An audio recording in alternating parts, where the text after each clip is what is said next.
Hi, my fabulous bakers. Mrs. Lieber back here again to make a no-bake cookie. So this is called a cow pie, and they're super easy and super yummy. So what are you gonna need? You're gonna need sugar. You're gonna need cocoa. You're gonna need butter. Then you're gonna need some milk, whatever milk you have. We use almond milk here. You're gonna need oats. You can use quick oats or old-fashioned oats. I like quick oats because they're smaller. You can use old-fashioned oats if that's all you have. You're gonna need a little bit of vanilla and some peanut butter. So this one's kind of low. That's why I have this other one in here, but you're not gonna use both of those. To make it, you're going to need a saucepan because you're gonna heat over the butter and melt it with the cocoa. You're gonna need another bowl to mix everything together. You're actually gonna need a cookie scoop, and I didn't get that out yet. And you're going to need a cookie sheet lined with parchment paper. And you don't need to start your oven because we're not gonna use our oven. So once you get everything organized, we'll get started with how much of everything you're gonna need. All right, so now that you have the ingredients, I just wanted to show you something really quickly. So this is the difference between quick oats and old-fashioned oats. So the old-fashioned oat is the whole oat, and then the quick oats, it's kind of been ground up a little bit, so they're a little bit finer. So I just wanted to show you that. It's really your preference, whatever you want to use. These will work if this is all you have, but I just like these a little bit better because they're a little bit smaller. Okay, so the first thing you're gonna do is you're gonna put your oats in here in a bowl. So you need 3 cups. Hello, Charlie, my sous chef. Cha-cha. Tickety, tickety. So 1, I always count to keep track. And a 2. And a 3. A 3. Okay. Then you're going to add your peanut butter. So you need a 1/2 cup of peanut butter. Oh boy. So I'm gonna have to dig down deep on this one. That's why I have this thing here. It'll scrape it. Cha-cha. So put it up and get all that goodness in there. So you're not really gonna have to mix this together. You just need to have it ready so that when the chocolate mixture is done, you can dump it right in. So there's a 1/2 cup. Plop. Yeah, there's not much left of that. Okay. And then your vanilla. So vanilla is a teaspoon. So I actually had it ready. Look at that. I was prepared. So squirt a little bit of that in there. So we're just gonna have that ready.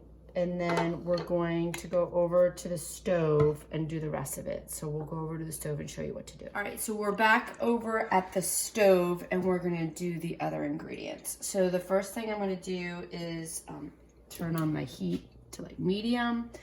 And I'm going to do 1 stick of butter. So I kind of cut it up so that it melts a little bit easier. Then it calls for 2 cups of regular sugar. So we're gonna scoop that out, hopefully. Ooh, all that powder. Pour that in. 1. Oh, come on.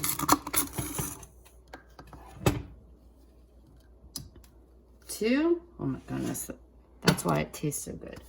Then you're gonna do 1/4 cup of cocoa. So I kind of, that'll fit. Okay, good. I thought I was gonna need to use my spoon. Oop, oh my goodness, I'm a mess. Okay, actually, I'm gonna put just a tad more. Powder always makes a mess. Yes, and then a 1/2 cup of milk.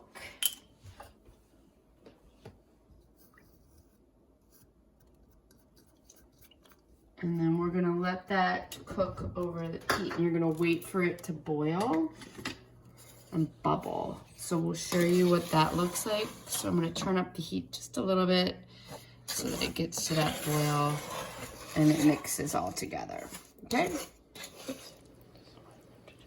So this is what it looks like when it starts to boil. So it gets a little bubbly. So then I'm going to turn the heat down to low and let it kind of sit around and boil a little bit for about 3 minutes. And then I'll mix it to the other mixture. So it's kind of steaming a little bit. Maybe it's a little too hot, but I'm gonna keep stirring so that it doesn't burn. But once again, I turned it down to low, and we're gonna let it sit on here for about 3 minutes so that it incorporates really nicely, okay? So it's been 3 minutes, and we kept it at like a low rolling boil, so it wasn't as aggressively boiling as last I showed you. So we put it down to low. So I'm not gonna turn it off. And I'm going to take it over to that other bowl, and I'm going to kind of dump it in there. Goodness. Yes. Okay, get all that yummy goodness. And then we're going to mix it together with our spatula. Oh, you can hear it kind of sizzling. So incorporate all of it together.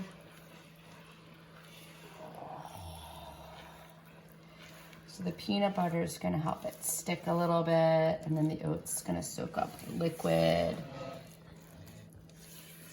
So if you find that it's a little too loose, you can always add a little bit more oats to it, and that'll help it hold a little bit more. So scrape the bottom, bring it to the top.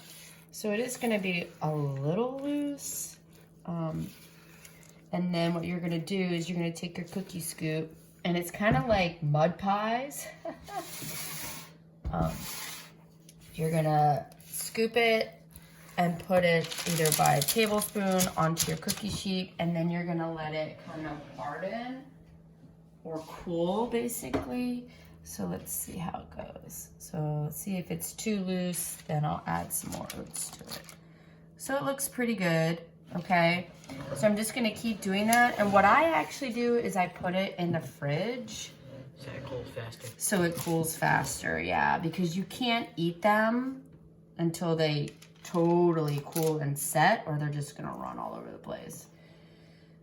And like, you can put them really close together because they're really not gonna spread. You're not gonna bake them or anything like that. So I'm gonna continue doing this. It does make quite a few cow pies, but they're super easy and they're super duper yummy, delicious. So I'm gonna go ahead and finish this, and then I'll show you what they look like when they're set, okay? So these are the cow pies once they've been in the refrigerator for about 15-20 minutes. So you can tell they're solid. You can just pull them off and then enjoy.